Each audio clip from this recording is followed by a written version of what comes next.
Welcome. In this video I will show you how to allow cookies in Google Chrome browser on an Android device.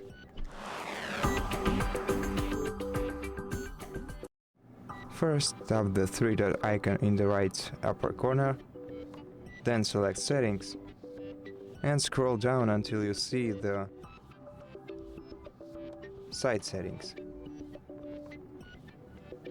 Then find the third-party cookies in Content tab, and then you can either select to allow third cookies completely, block third-party cookies in incognito mode, and block third-party cookies completely. So if you want to enable cookies, allow third-party cookies completely. And that's how you enable cookies in your Google Chrome browser. If you like this video, consider subscribing to our channel, leave us a like and a comment below, and I'll see you in the next one.